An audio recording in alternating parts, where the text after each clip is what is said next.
Dear student, after learning the first chapter, Historiography Development in the West, now we are going to learn the next chapter. The next chapter of history is Historiography Indian Tradition.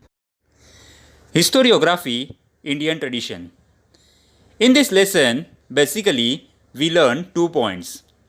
First is tradition of Indian historiography, and the second one is Indian historiography various ideological framework.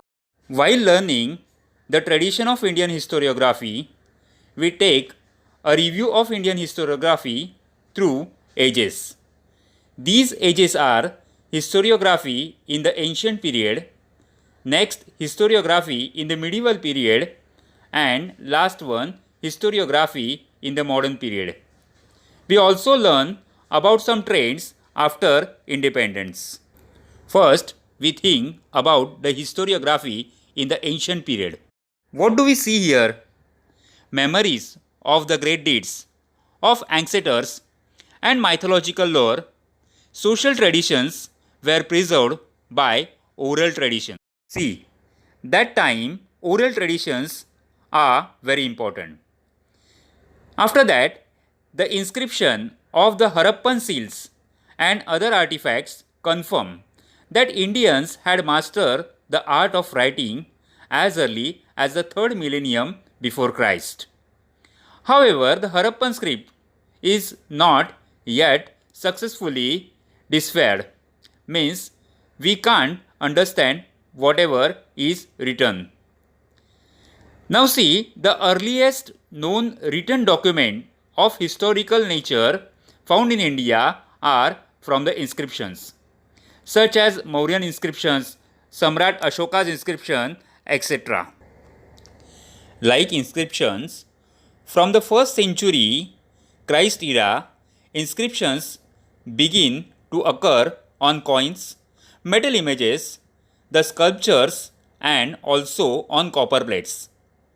They provided important historical information.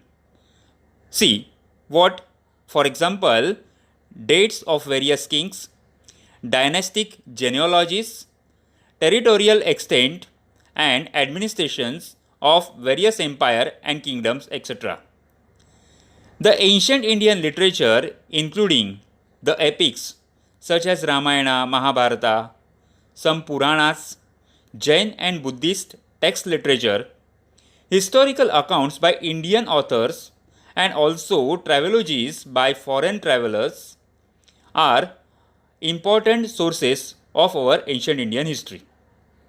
Writing biographies of kings and dynasty heroes mark an important state in the Indian historiography. The main example of this is Harshcharita of Banabhatta.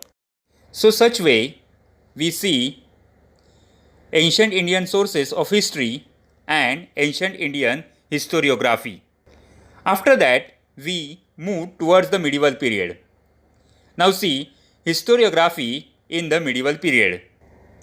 Now when we move about the medieval Indian historiography, the main example of medieval Indian historiography is the Rajatarangini book, which is written by Kallana. The style of Rajatarangini, the history of Kashmir by Kallana, it is in the 12th century Christ era. It is quite close to the concept of modern historiography. Why it is? Because Kallana himself says that he wrote this text after critically examining various sources like inscriptions, coins, remains of ancient monuments, dynastic records, and local tradition, etc. In India, the historian in the court of Muslim rulers where is meant by Arabic and Persian historiography because they were under the impact of Persian historians. For example, Tariq-e-Firuz-Shahi book written by Ziauddin Barni. In your textbook there is a box which entitled, do you know? Read this box carefully. Now we come to the Mughal period. We can see some various another aspect of medieval Indian historiography. In Mughal period, history on the Mughal courts praising the emperors and exhibition of loyalty became more important.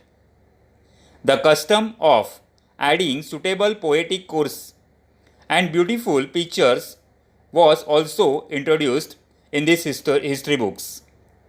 Tuzuk-i-Babri, the autobiography of Babur, is important in this time. What do we see here? In this biography contains the description of battles fought by Babur, as well as recorded his minute observation of various regions and cities travelled by him, including the local economy, customs and the flora. The next is Akbarnama, which is written by Abul Fazl. It is very important form of viewpoint of critical historiography in Mughal period. Now see, when we learn about Maratha history, Bakhar is an important type of historical document of medieval times. It contains eulogies of heroes and stories of historic events, battles, lives of great men. Bakhars can be divided into various types, such as biographies of kings, dynastic history, descriptions of events, history of the sect, autobiographies regarding grievances based on mythology, state administration by kings, etc. Among them, Sabhasad Bakhar by Krishnaji Ananta Sabhasad describes the period of Chhatrapati Shivaji Maharaj, whereas Bahusahebchi Bakhar and Panipatachi Bakhar describe the third battle of Panipat. Such a way, we took the review of medieval Indian historiography. Now the next period of Indian history is the modern period. And we see here historiography in the modern period. Modern period is basically and specially called the British period. In the 20th century, Indian archaeological exploration and research started under British rule.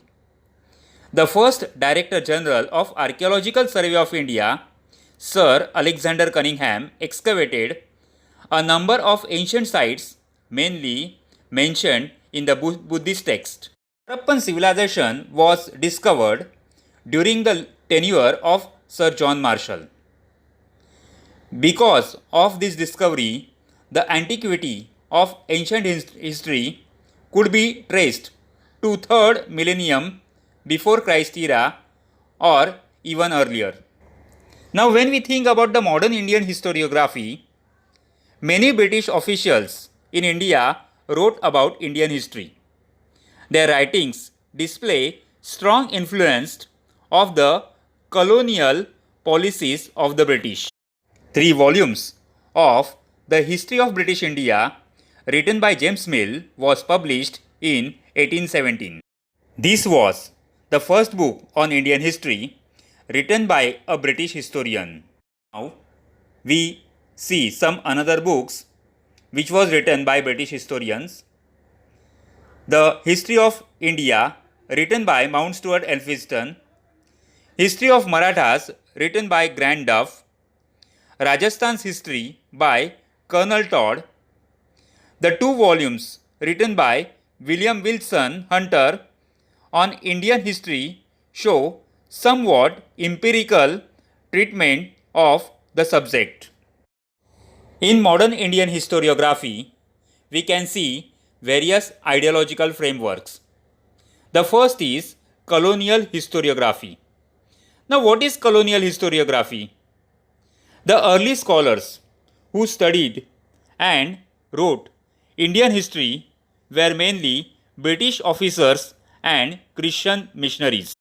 Their prejudice is clearly reflected in their writings. Some of them have ridiculed Indian culture. The writings were used to justify the colonial British rule. The 5 volumes of Cambridge History of India are distinct example of colonial historiography. The next ideological framework of modern Indian historiography is Orientalist historiography. In this period, many European scholars failed to hear about civilization and countries of the East. Some of the scholars felt admiration and respect for them. They were called as Orientalists. The Orientalist studies the similarities between Sanskrit and some European languages. In 1784, Sir William Jones founded Asiatic Society in Kolkata. It opened the door for research in ancient Indian literature and history. Among these Orientalist scholars, Friedrich Max Müller deserves a special mention. He translated Sanskrit text of Hitopadesha in German language and also compiled and translated Rigveda, which has been published in 6 volumes. Lately, Edward Said, a scholar who has re-evaluated the Orientalist writings, has thrown light on imperialistic interest of Orientalist scholars. Now, next and main trends of modern Indian historiography, nationalistic historiography. The writings of Indian historians who were trained in the British educational system show an inclination to restore the pride in the ancient glory of India and the self-esteem of the Indian readers. Their writings are known as nationalistic historiography. Nationalistic writings in Maharashtra inspired by Vishnu Shastri Chiplunkar. Nationalistic historians tried to seek the golden era of Indian historiography, but they are at times blamed for ignoring the critical analysis of historical truth. Now you can see here some names of nationalistic historians such as Mahadev Govinda Ranade, Ramkrishna Gopal Bhandarkar, Vinayak Damodar Savarkar, Rajendra Lal Mishra, Ramesh Chandra Muzumdar, Kashi Prasad Jaiswal, Radha Kumud Mukherjee, Bhagwan Lal Indraji, Vasudev Vishnu Merashi and Ananta Sadashiv Altekar. Remember these names carefully. Among the nationalistic historians, the contribution of Itihasacharya V.K. Rajwade is very important. So we can see here V.K. Rajwade and nationalistic historiography. V.K. Rajwade is well known for his writing in Marathi on varied subjects like history, linguistics, etymology, grammar, etc. He was of the firm opinion that we should write our own history. He compiled and edited 22 volumes of Maraठ्यांच्या इतिहासाची साधने. He insisted that history should be written only using authentic documentary sources, basically primary sources. The next nationalistic historian is Vinayak Damodar Savarkar. The nationalistic historiography helped in the triggering of the independence movement of the Indian people against the British. In this aspect, the book The Indian War of Independence 1857, written by Vinayak Damodar Savarkar, is of great importance. The nationalistic historiography provided a momentum to the writing of regional historians too. As a result, the attention of historians was drawn to the geographic conditions and history of South Indian regions. Now here we can see historiography in the post-independence era. Along with writing of dynastic histories, the cultural, social, economic histories were also being written. Scholars of the post-independence era began to feel the need of writing histories of various communities, sciences, economic system, political ideologies, cultural aspects, etc. We can see main three ideological schools in the post-independence era of historiography. First is Marxist history, second one is subaltern history, and third one is feminist history in the field of modern Indian post-independence historiography. The first is Marxist history. The concern for the means of production, mode of production, and the industrial relations were at the center in the writing of Marxist historians. Basic theme of Marxist historiography to analyze the impact of every social event. Marxist historians in India studied transitions within the caste system. Now see, here we can see some names of Marxist historians of India. Damodar Dharmananda Kosambi, Comrade Shripad Amrut Dange, Ram Sharan Sharma, and Comrade Sharad Patil. Now, Primitive Communism to Slavery. This book is an example of Marxist history, which is written by Comrade Shripad Amrut Dange. The next ideology is subaltern history. See, what is the concept of subaltern history? The seeds of subaltern history are found in Marxist historiography.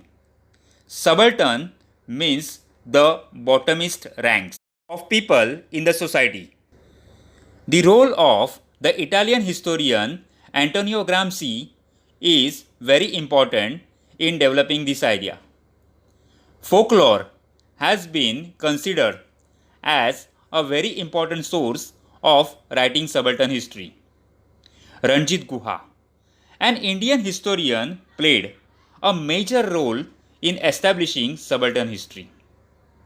We may point out that much before the onset of subaltern ideology, similar thoughts were expressed by Mahatma Jyotirao Phule and Dr. Babasaheb Ambedkar.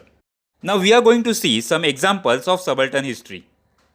Mahatma Phule unfolded the history of Shudrati Shudra community in his book Gulamgiri. Now the contribution of Dr. Babasaheb Ambedkar. Who were the Shudras and the Untouchables, written by Dr. Babasaheb Ambedkar, are the examples of subaltern history. See, you can see here the front page of these books. Pause this video and revise these points. Now the next ideological framework of Indian historiography is feminist history.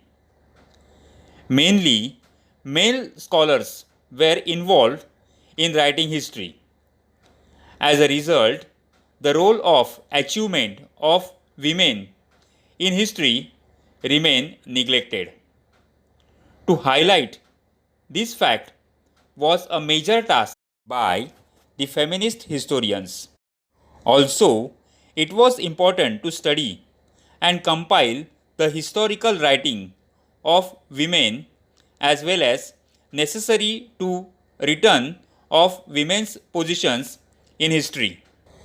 Stree Purusha Tulana, written by Tarabai Shinde, is an example of feminist historiography during the 19th century. It was published in 1882. It is acknowledged as the first feminist book in India. In 1888, the book written by Pandita Ramabai was published entitled the high caste Hindu women. Now in these slides, we can see some another aspects of feminist historiography. The feminist literature of the post-independence era constructed on the issue like employment of women, treatment meted out to them at their workplace, their right to political equality, etc. Among the recently published feminist literature, first is Meera Kosambi's book Crossing Thresholds, Feminist Essay in Social History. Its importance, it is contain essays on the life stories of women like Pandita Ramabai and Dr. Rakhmabai, the first practicing lady doctor of India. A lot of literature is available unfolding the viewpoint of Dalit women in Maharashtra. Dr. Sharmila Rege's work is noteworthy in this context. Her book, Writing Caste, Writing Gender, Reading Dalit Women's Testimonies, includes her essays on the autobiographies of Dalit women. In your textbook, there is a box, Do You Know?, which is related with Marathi Riyasat and Govinda Sakaram Sardesai. Read this box carefully. Now, here is a conclusion. It is evident that the Indian historiography has been influenced gently by the social and political movements. It is that some part of Indian historiography was also developed outside the influence of these movements. There have been a number of Indian historians who wrote without embracing a particular ideology. Among them, historians like Sir Jarunath Sarkar, Surendranath Sen, Riyasatkar G.S. Sardesai, and Trambak Shankar Shezvalkar are noteworthy. In the recent time, historians like Yashwanta Dinkar Phadke, Ramchandra Guha, etc. have contributed extensively to the historiography of modern India.